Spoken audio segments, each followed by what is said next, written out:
welcome to my channel. So today I'm going to be reading Lionel Messi chapter 13. And also before we get into the video, I would also appreciate it if you could like and subscribe to my channel because we're nearly at 20 subscribers. Okay, let's get into the video.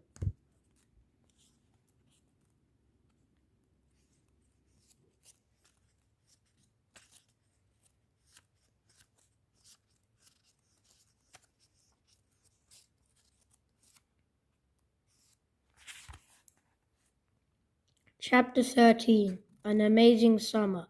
Welcome to Spain, Lionel said, giving Pablo Zabaleta a big hug.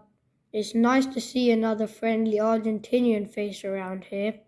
Pablo was the captain of the under-20 national team, and he had just signed for Barcelona's local rivals Espanyol. To celebrate, Lionel had booked a table at his favorite Argentinian restaurant in the city. Thanks, it's been an amazing summer, hasn't it? Pablo laughed. Lionel nodded and smiled. In June 2005, they had traveled to Holland together as part of the Argentinian squad for the FIFA Under-20 World Cup. Lionel was one of the youngest members, and he was also one of the only players who didn't play club football back in Argentina. It's like when I started at Barcelona, he told his dad. They all know each other really well, and I'm the outsider. Once they see you play, you'll be one of the lads, George reassured him. Luckily, there was one other 17-year-old wonder kid in the team, Sergio Aguero, the youngest player in the history of the Argentinian league. Lionel would never forget the day that he first met Sergio at training camp. As a youngster playing at Barcelona, Lionel was already famous back at home, but Sergio didn't recognize him at all. Lionel, he said, asking for his surname. Lionel Messi, he replied. Suddenly, Sergio remembered the name. Oh, you're the guy at Barcelona. From that day, they became very good friends. In Holland, they shared a room and played PlayStation until the coaches made them go to bed. Despite being the babies of the group, they were both hoping to play lots of games in the tournament. We've got a really good team, Lionel said on the night before the match. I just hope they don't think we're too young to be the stars. Against the USA, Lionel didn't come on until the second half, and Argentina lost 1-0. After the game, Pablo went to speak to their manager, Panko Ferraro. Coach, Leo has to play from the start against Egypt. We need him. As Argentina worked the ball down the right wing, Lionel burst through the middle. Then the cross came in. The defender slipped and Lionel was in the right place to tap the ball into the net. Goal! Lionel was off the mark and it was the best feeling ever. He ran towards the fans to celebrate, but then he turned to wait for his teammates. Without them, he couldn't do anything. If you hadn't scored today, Pancho would have blamed me, Pablo joked. When Colombia took a shock lead in the second round tie, Lionel came alive again. He intercepted a pass near the halfway line and dribbled forward. He passed inside to Nero Cardozo and ran into the penalty area for the 1-2. A defender slid in, but Lionel dribbled round him and drilled his shot past the keeper. Goal! The whole team celebrated together in a big huddle. They hadn't given up, and in the last minute of the match, they scored a winner. Leo, do you know who we are playing next? Pablo asked with a grin. Spain. It was nice to see Cesc again, but Lionel was focused on victory. Spain were the favourites to win, and that spurred Argentina. And Pablo scored first and Lionel set up a second for Gustavo Obermann. 2 minutes later, a clearance fell to Lionel as he burst into the box. He brought the ball down with his right foot, then took it round the defender with his left foot and placed his shot into the corner of the net. Goal! That was magical, Pablo shouted, jumping up onto Lionel's back. Before the semi-final with Brazil, Barcelona had a special 18th birthday present for Lionel, a big new contract. He was playing brilliantly on the world stage and there was no way that the club were going to lose him. I can't stay long, he told them as he signed. I've got a World Cup to win. Lionel got the ball on the right wing about 30 yards from goal. He dribbled across goal with 3 defenders trailing behind him. As one went in for the tackle, Lionel decided to shoot. The Brazilian keeper expected him to aim for the far post, but instead he curled it in at the near post. Goal! That's even better than your goal against Spain, Gustavo shouted. Lionel was having the time of his life. In the last minute of the match, he crossed for Pablo to score the winner. As Argentina players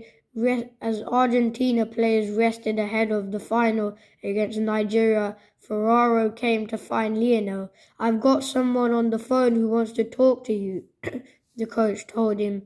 Lionel assumed it was a member of his family, but he was in for a big surprise. Leo, this is Diego Maradona. He froze. Was Sergio playing another trick on him? Was Argentina's greatest ever player really speaking to him? I just wanted to wish you luck. You're going to be a star. Bring home the cup, Maradona told him. For a second, Lionel was too overwhelmed to say anything. Thank you, he managed eventually. It was a moment that he would remember forever. Near the end of the first half, Lionel dribbled with the ball in the penalty area, waiting for teammates to join him. Suddenly, the Nigerian defender kicked him to the floor. Penalty! Lionel got up and coolly sent the keeper the wrong way. 1-0! But Nigeria equalized and Argentina needed more magic. Sergio came on to partner Lionel in attack. Let's do this, Lionel cheered. Soon Sergio got the ball on the right and dribbled into the box. He doomed to go left but went right and the confused defender made a clumsy foul. Another penalty. Great work, Lionel said, giving him a high five. He scored again to make it 2-1. When the final whistle sounded, Argentina were world champions. As Pablo lifted the trophy, blue and white confetti filled the air. The signing and the dancing went on for hours. Lionel won 3 awards: the winner's medal, the player of the tournament, and the top goal scorer. The media couldn't stop talking about the Messi show, but it was a real team effort, and Lionel was already looking ahead.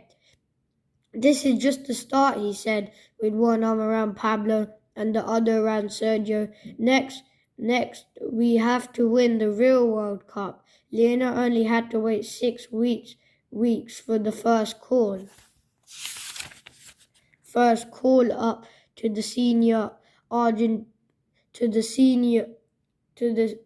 to the senior Argentina squad. Everything was happening so fast. He didn't expect to play in the friendly against Hungary, but in the second half, the coach Jose Perkerman told him to get ready. He was about to become a full international footballer. Wearing a number 18 shirt, Lionel ran onto the pitch. He was determined to make an impact, and so when he got the ball, he attacked at speed. He was too quick for the Hungary defender, who kicked him and pulled him back. When he tried to escape, his arm struck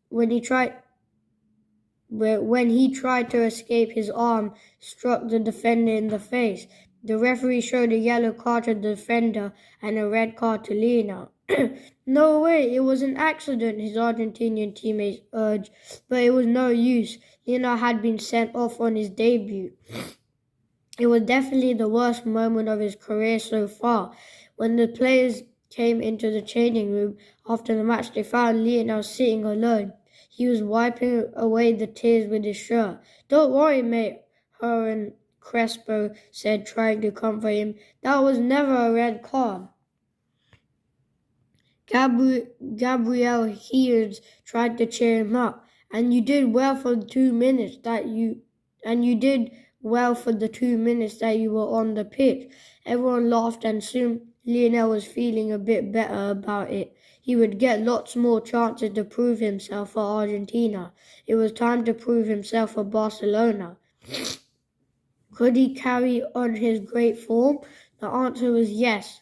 Lionel was selected to play against Juventus in the pre-season Joan Gamper tournament. There were so many superstars on the pitch. Ronaldinho, Deco, Alessandro Del Piero, Zlatan Ibrahimovic, but it was an 18-year-old Argentinian who shone the most brightly. Lino twisted and turned past defenders again and again. If he lost it, he chased around until he won it back. The Flea was a constant menace. When the Juventus players couldn't stop him, they fouled him, but Lionel never complained. He's tougher than he looks, Rijkaard said to his coaches on the touchline. The Barcelona fans loved his energy and his dazzling footwork. They cheered every time Lionel got the ball. His perfect through ball set up their first goal, and he was a constant danger for the Italians. I have never seen a player of such quality, the Juventus manager Fabio Capello said after the game. In just 3 incredible months, Lionel had introduced himself to the football world. In the restaurant in Barcelona, Pablo and Lionel had stopped looking back at their amazing summer. Now, Lionel was looking ahead. I can't wait for the new season to start, he said. And the next chapter that I read tomorrow is chapter 14, The New Maradona. If you enjoyed me reading chapter 13 of Lionel Messi, stay tuned for chapter 14, which I will do tomorrow. And I'll see you next time. Peace!